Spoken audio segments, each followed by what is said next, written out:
John here, and this is your Tuesday Blues, where we come together each week for a lesson to help you play better blues. And today we're digging into the iconic intro to Doc Watson's Deep River Blues. Thanks to today's sponsor, Black Mountain Picks. And this Black Mountain pick has a unique design, to say the least. I mean, it's got a spring on it, for crying out loud. And it's super comfortable. For me personally, it's one of the most comfortable thumb picks out of the box. I've been wearing it all day today working on this lesson, and my thumb's not blue. Check that out. So this is a great one to get into thumb picking with. If you want to check it out and support the sponsor, which makes this lesson possible, click the link in the description and consider grabbing yourself one of these Black Mountain picks. Real quick, a couple things to cover before we get started. First, there's a link in the description where you can purchase the tab for Deep River Blues. Not from me, this is actually where I bought my copy, but this is the copy that we're going to be working from, and it matches the Doc Watson recording of Deep River Blues. And on that recording, it's actually played out of an E position, but everything sounds in F. So if you want to play along with the recording, you can just capo up at the first fret and then play the shapes and all of the patterns that we're going to dive into here in just a second. I'm going to play this in E standard, so everything's going to sound in the key of E, not F. So keep that in mind as we're going through, and if you try to actually play this along with the record, you'll need to either tune up, which I don't super recommend. I'm not going to do it, or you could just simply use a capo at the first fret. Let's get started by having a look at the overall progression. It's a 16-bar progression, but we're going to cut that in half and take a look at 8-bar sections. The first 8-bar section starts out in E7, this cool voicing here, which is really coming from this C7 shape up here, but we're going to refinger this so that we can get that B on top. That gives us this really nice voicing of E7. For the second measure, we're going to take these three tones and we're going to flatten it one fret, and we get this really cool E diminished chord, E7 diminished. And you can play it this way, which is really kind of cool, kind of crafty, to just slide those back. Or the way I play this diminished chord is I'll refinger it like this. I do this a lot. It's a familiar shape, kind of comfortable, kind of a go-to shape for me. And if it is for you, this might be an easier way to finger this, just out of habit, out of muscle memory. So that's bar 2 over this chord. Again, that E diminished. Then we're coming back to the E7 for 2 bars, or for 1 bar rather. And then bar 4 is here at A7. Good old open position A7. And then E for 2 measures, followed by B7 for 2 measures. And then for the second 8-bar section, a lot of it's the same. We're going to start out with an E7. That would be bar 9. Bar 10, same, diminished. 11, back to the E7. 12, A7. 13 is the E. So far that section is the same. Here's where it's different. We're going to now go for bar 14 into B7, and then 15 and 16. Now a bit about bar 16. This changes throughout the tune, but really what's happening at the intro is you've got a measure of 3/4. Everything else is in 4/4, so we'll count 1, 2, 3, 4. You'll see that as we get into the picking, but for this 16th measure here, we're going to cut it short and just count to 1, 2, 3, and then we would start the verse. All right, so keep that in mind, even though at the beginning I played that cool little lick in that spot just to do it because it's super cool. We're going to cover that a little bit later. Now let's get into what we're all here for and have a look at the picking. First up, I'll play through bars 1 and 2 so we know where we're going. 2, 3, 4. All right, so you can tell thumb picking right out of the gate here, which what's happening in the bass is a 6/4, 6/4 thumb picking pattern. And those are string numbers, 6th string, 4th string, right? And so what's happening is I'm going to play this melody on top of that, holding down the E7 chord for a measure and then this diminished chord for a measure.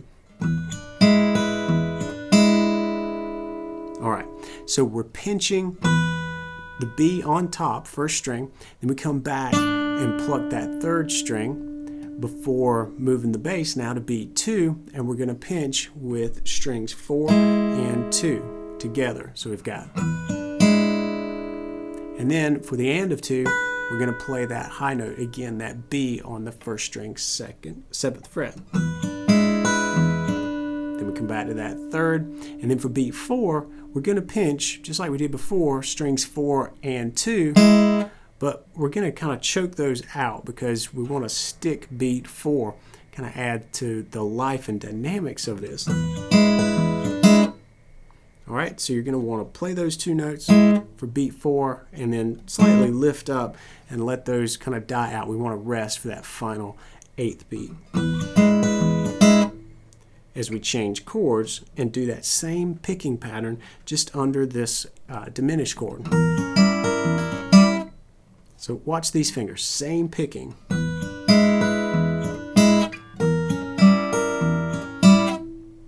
Just changing the chord.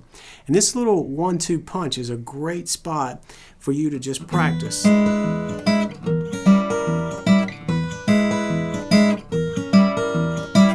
It'll build up some skill and really let you settle into bar 1 and 2 quite well if you just practice that over and over. Keep it going before, of course, expanding it to the next couple of bars. We're going to cover those right now, and honestly, bar 3 is probably one of my favorite measures in the entire arrangement, especially the entire intro. We're going to come back to this E7 shape, but then kick off a lick.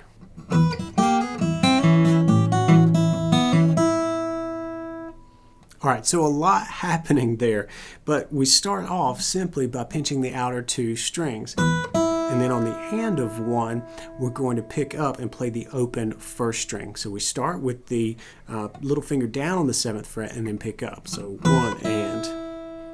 And now for beat 2, this is where the bass, the thumb, would go to the 4th string, but we're going to break that for a second and move your hand with that open string ringing. Move your hand down to the 3rd fret. 3rd string and 3rd fret, 1st string, and we're going to slide up, pinching with the thumb. So this is on top of beat 2. So if you're really well practiced with alternate picking, thumb picking in the bass, this might be a little challenge for you. You might be tempted to want to go to the 4th string, but come on down to the 3rd, pinch and slide up. That's going to be beat 2 and. Then for beat 3, we're going to pluck the outer 2 strings. A good time to move your hand and get in position for the and of 3, a C, as we come down and hammer on 4 with the bass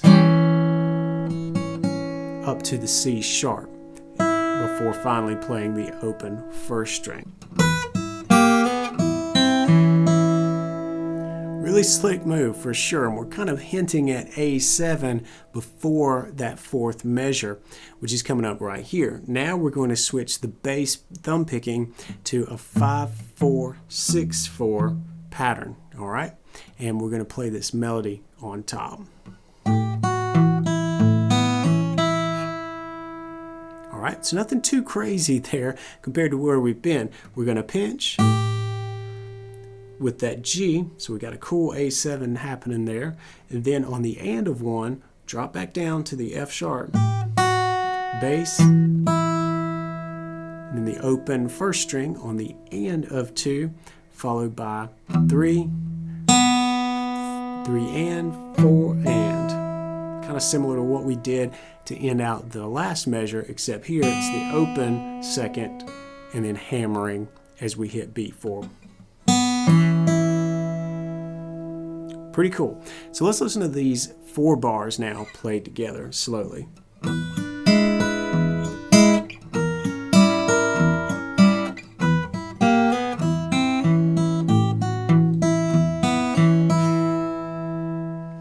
All right, for bars 5 and 6, we're on the E chord. We're going to play it out of this open position here. So remember, we've got this E ringing from the end of bar 4, and we're going to start picking away using a 6-4-5-4 alternating bass line for the next 2 measures.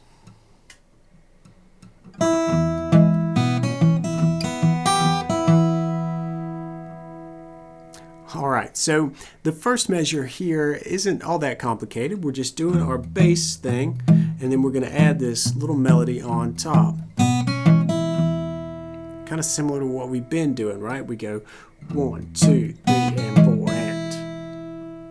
and then the start of the next measure, nothing really crazy here. We go 6, 2.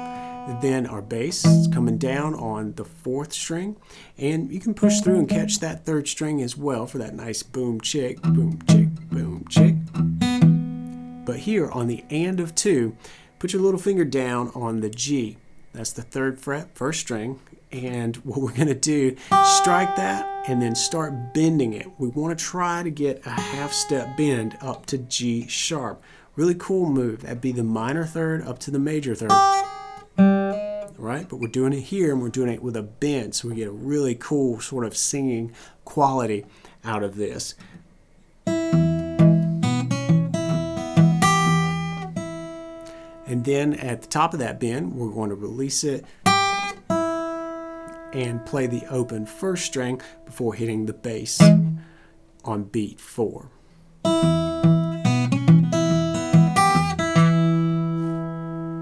All right, let's play through those a little slower.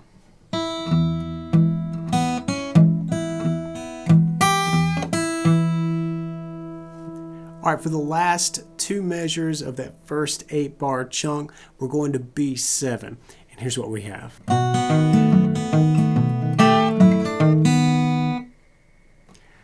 All right, so you can tell there's a lot going on, especially in the back half of that little phrase. But let's start breaking it down. We're fretting a B7 chord here, and our bass is now 5, 4, 6, 4, kind of like what we did over A. But here in B7, we want to catch the right note in the bass, and we're putting that F sharp in the bass. So you've got to move your middle finger to the F sharp on the 6th string, 2nd fret, to get this, right? And then the picking that we're going to put on top of that is this. All right, and slower.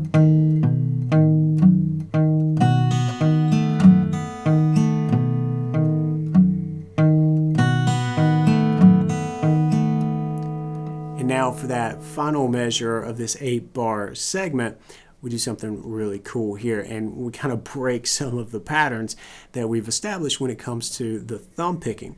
What we're going to do is start with the bass, the 5th string, but then on the and of 1, we're going to really just kind of do a double pick here and hit the 4th string, that 1st fret. But then we don't stop there. We're going to double pick. I guess this is a triple pick with the thumb pick, and come on through to the 3rd string. Well, you want to move your little finger up from that F sharp to the G. So we've got 1 and 2. And what you're going to do here is bend that slightly sharp. All right, we just want that bluesy sort of cry, that nice vocal microtonal bend happening. That's kind of what we're going for. And that first little bit, that sort of stumble, that thumb roll into the bend can be difficult because you're kind of in the groove with your alternating bass, with your Travis picking. So this takes some thought. You got to pay attention here. All right, at the top of that, we're moving to the bass on the 6th string, and we play the open 1st string. And then put the little finger down on the 2nd string, 3rd fret, that D note, and then finally bass, and then pick that finger up. The little finger, that is for the open 2nd string, that B, and that rounds out this section. So now that we've worked through the picking on all of this, and by the way, take your time and take this 8-bar section and just zoom in on a couple of bars and just repeat those 2 bars. Loop them, loop them, loop them until you can do it. And then slowly expand your scope, and then maybe go from bars 1 and 2 to include 3 and 4, and then 5 and 6, and then 7 and 8. 8. And then eventually, once you've got all 8 of these bars, then you can just loop that. There's no sense in getting to the other 8 bars until you've got this down cold. So just a little practice approach for you when you're trying to get this intro down into your repertoire. But what we're going to do now is play through these first 8 bars at a slow tempo.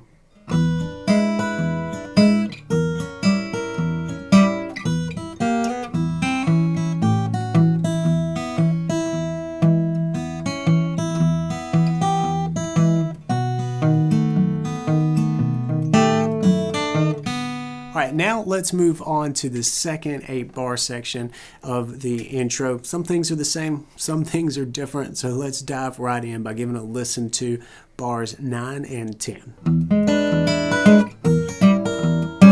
Alright, bar 9 is probably going to challenge you rhythmically. We're going to kind of rush things. We're going to keep some of the content, some of the idea from bar 1 the same, but we're displacing the accents really. So we start with the bass by itself, and then on the end of 1, we go ahead and go to the bass on the 4th string. So that's kind of odd. And it's got kind of this rolling, maybe pushing forward effect to it, especially when we stress beat 2 with the melody notes on the 3rd string and the 1st string. So the thumb's doing a lot of picking right there, 1 and 2. And then on the end of 2, kind of weird, we're going to the bass there. So build this bar 1 beat at a time if you need to. I did.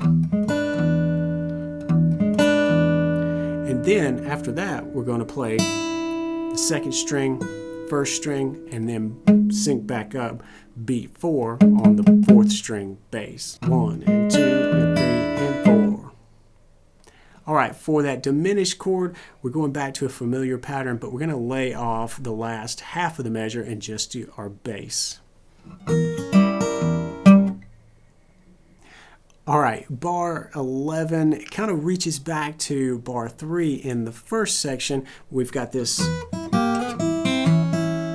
deal here, but we're going to change it up slightly, and it's going to be a little more tricky because we're going to start here and do a slide, but we're going to get there without the help from the 3rd to the 4th fret there on the 1st string, without the help of an open string. Alright, let's give these 2 bars 11 and 12 a listen.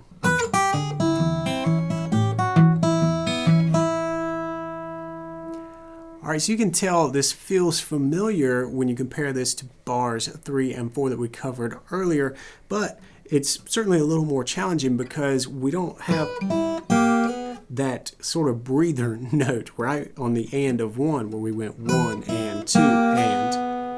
That was bar 3. What we're going to do here is 1 and 2. 1 and 2.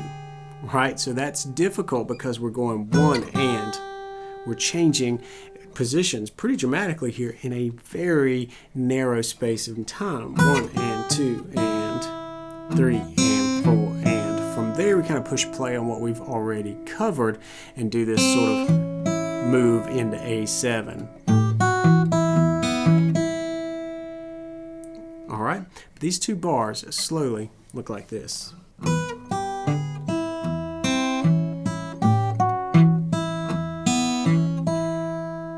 Alright, bars 13 and 14 are on E and B7, and here's what they sound like.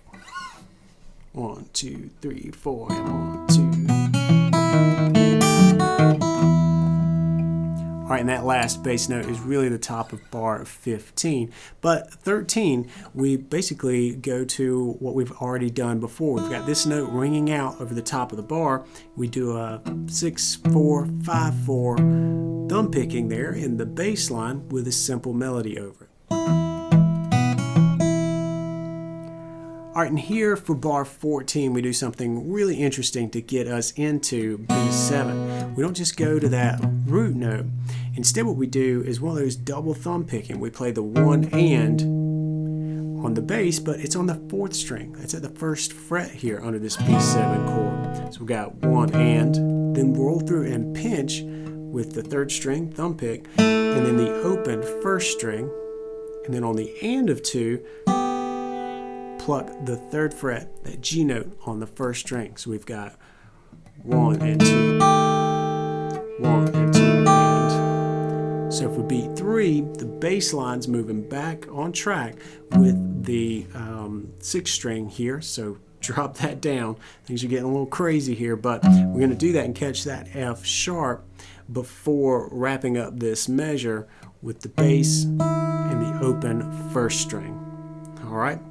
These 2 bars work really cool together, and that B kind of feels like it comes out of nowhere because we start with that double picked bass on the 4th string. Hear these 2 bars together.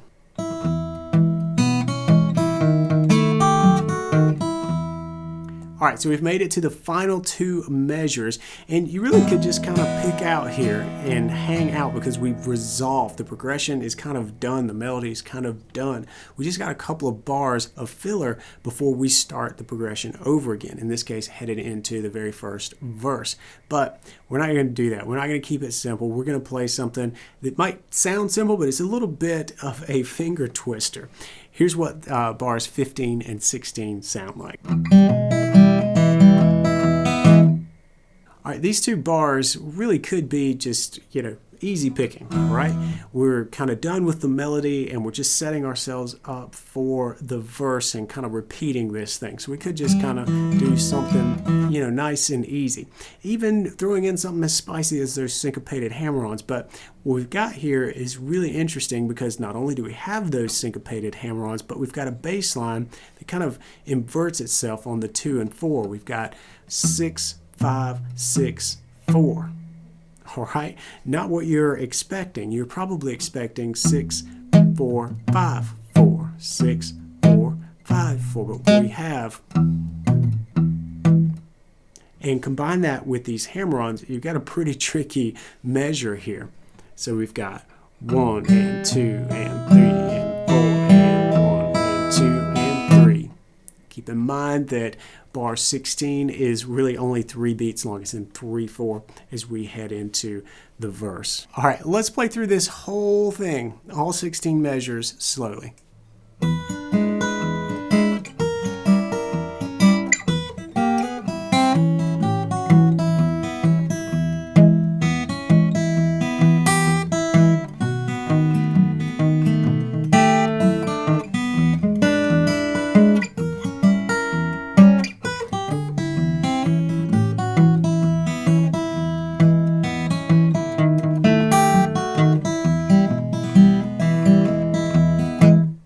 All right, you didn't think that I would end this video without teaching that snappy little bass run, did you? It's super fun to play, and go slowly with it, and hopefully you can get this under your fingers because you can really pop this in where you've got a measure over E. Now this, in the arrangement, usually starts on beat 2, and we kick it off with a 1 and, right? So 6, 4, 1 and, then we do a triplet, 2 triplet. That's a pull off from the E to the D and then B, 2 triplet. Then we go 3 and 4 triplet.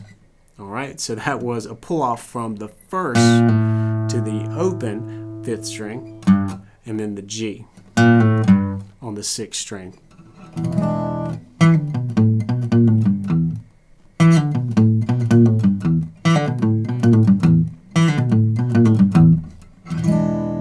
Cool tune, right? And there's so much more to this song, but spend some time with this intro, and I mean really practice it, and it's going to make everything else that much easier. This can be a bit of a stretch song, something to grow into, so take your time and work it over. This is a great one to get down. It will help you become a better finger picker, and let's face it, this is a super cool country blues tune. Once again, big thanks to Black Mountain Picks for sponsoring this video, and if you want to grab yourself one of these, check the link in the description. And if you want to keep learning, just click or tap right over there, and I'll see you in the next video. Until then, practice smart and play on.